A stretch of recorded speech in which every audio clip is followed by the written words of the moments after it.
Meanwhile, keeping you posted on the hurricane and the fallout that will not go away for the island of Puerto Rico. Right now, threatening about 70,000 in the path of a dam that could burst. Right now, those recovery efforts are going slow, but they are going. The island's governor, Ricardo Rossello, joining us right now. Governor, this Guajataca Dam, I hope I'm pronouncing that correctly, sir. Where does that stand right now? Well, right now, Neil, we have engineers taking a look at it, making an assessment. We are evacuating people in the vicinity. It has already broken down partially, and we want to make sure that if it can hold up, and what mitigation strategies we can implement so that we can start doing so in the next couple of hours. But priority is to make sure people are safe and get them out anywhere near the dam. All right, there were about 70,000, maybe a little bit more, if I remember, Governor, in harm's way, or would be in harm's way if this thing burst. Have they all been cleared? No, we've the number has been sort of reshuffled. Right now, as it stands, it's at about 8,000. Of course, if it would burst completely, that's the impacted area would reach about 70,000 people. But right now, we're mainly focused on those that are in the vicinity, and of course, using police and National Guard to make sure that people are out of harm's way. I know, Governor, you would express some concern the fact that in this country they're not revisiting funding or emergency funding, additional funding for FEMA or grants to that effect until October. And you are saying that time's a wasting for Puerto Rico. What have you been told about that and whether increased help is on the way?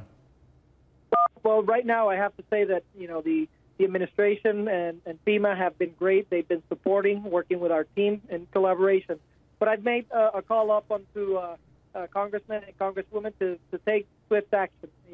We don't want to have a humanitarian crisis in the United States, and that's what could happen here in Puerto Rico if we don't take action.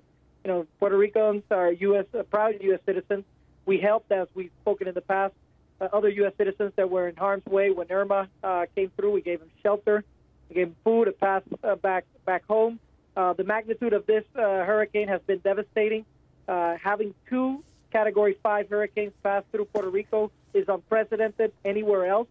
The magnitude of the devastation and, of course, our fiscal crisis put Puerto Rico in a different and atypical situation. And what we're asking is for Congress to act quickly, decisively, so that we can calculate the magnitude of the damage, and that those damages are the ones that are given as resources to the people of Puerto Rico. Number two, that we can get some flexibility, Neil, because as a government right now, we're going to need some flexibility with the money that comes in so that we can attenuate some of the unforeseen circumstances that may occur, public health emergencies, collapse of decaying infrastructure, and so forth.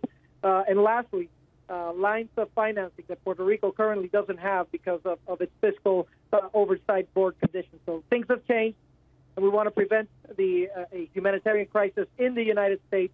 We want to prevent millions of Puerto Ricans flocking to the United States, causing a demographic nightmare both for Puerto Rico and the United States. When you say millions of Puerto Ricans flocking to the United States, so you have a population of about 3.4 million, do you think a third or more would come to the United States if everything hit the fan?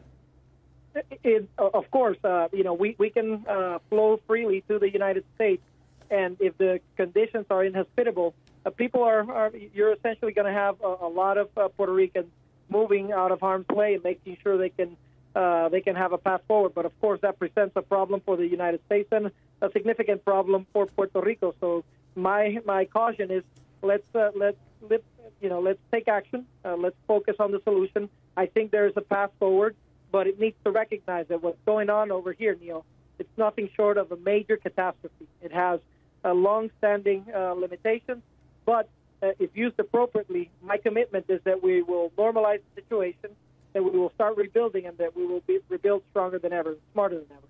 All right. Governor, best of luck to you. I cannot believe how this is cascaded for you. Ricardo Rossello, the Puerto Rico governor, dealing with something that just gets exponentially more nightmarish as the days and weeks go on. We'll keep a close eye on that.